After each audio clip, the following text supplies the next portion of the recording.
Bollywood rain मशहूर comedian Rajpal Yadav थीन Delhi रना Tihar jail रे मेनाया गाते को चेदा देला थीना नो वीडियो रे डिटेल ते बन बड़ाया गाते को सनाम खो लहार बन बड़ाई कि राजपाल यादव दो बॉलीवुड रेन मिटे उनकानी कॉमेडियन थालना जहां दो दिसोम रेन हरेक होड़ को बड़ाया हरेक होड़े लाना चौका बुना लेकिन तिहिन चे उनका उनी लाइफ रे घटना हुईनते उनी जेल चला हुईनते दिल्ली रना तिहाड़ जेल रे चेदा मेनाया देला बन बड़ाया गाते को सनाम खो लहार बन बड़ाई 2010 रे मिटे लोन हथावदा बैंक खन जहां दो 5 करोड़ ना लोन था लेना और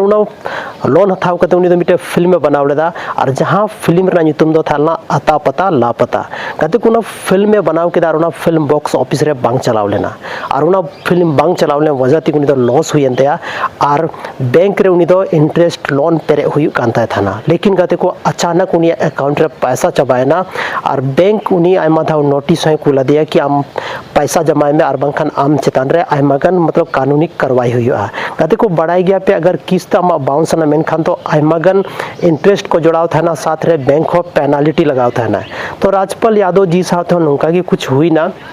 और मी धा उनी चेक के जमा केदा और चेक जमा करते उना चेक हो बाउंस एनते कारण था लगाते को उनी ठे उनी अकाउंट रे पैसा बांग था लेना तो नो रीजन के कारण थी कि उनी दो तिहिन दिल्ली रना तिहाड़ जेल रे मेनाय गाते को तो अडी दुख रना कथा कना कि नितो नुन मारंग कॉमेडियन हुई कते उनी ठे उना अकाउंट रे पैसा ताहेन तुलुई हो फिर भी थिन ओकोटा हो बको सपोर्ट ले दियार थिन उनी दिल्ली रना तिहाड़ जेल रे मेनाय गाते को बस नो रीजन की थालना तो माइन खान बड़ाई केदा पे थिना नो वीडियो रे।